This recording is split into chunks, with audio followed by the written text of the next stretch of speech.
Today, we're going to look at when and why we might consider pruning a tree and how to do this safely and carefully. A well-maintained tree like this could be around for generations and can provide a major focal point for any garden. But these trees do require care and attention over the years. The elements are tough on trees. On the one hand, they sustain them, and on the other, they can have a destructive force. Wind is one of the main foes of trees. It can damage delicate leaves, misshape trees, and even break branches. As well as the elements, plants can cause themselves problems. For instance, crossing branches. The problem arises here due to the branches rubbing together and weakening one another. It is sometimes necessary to remove one for the benefit of the tree. The old cruel to be kind adage. Most weekend warriors can handle these situations themselves. However, if in doubt, call a professional.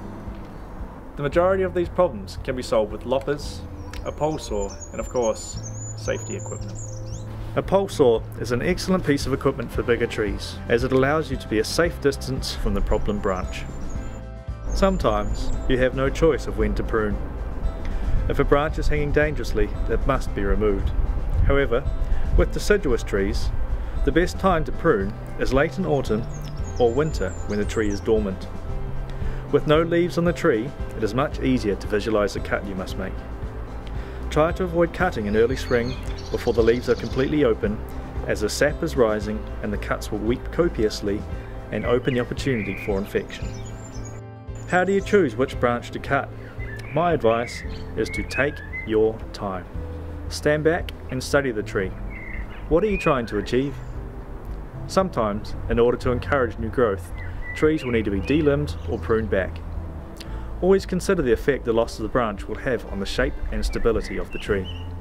If you are simply removing crossing branches, decide which is going to ultimately leave you with the best result or minimise the damage to the shape.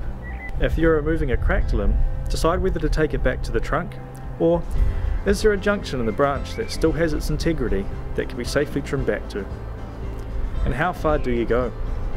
This is a contentious issue for me. Having worked in the industry for years, the general practice is to leave a stump at the junction of the trunk, which will heal over time but will remain unsightly. In my experience, trimming closer to the trunk results in a much neater wound and does not have any adverse effect on the tree. And be sure to trace your cut, following the branch to the trunk, otherwise you may end up cutting off a lot more than you bargained for. Whatever you decide to do, take your time and be safe.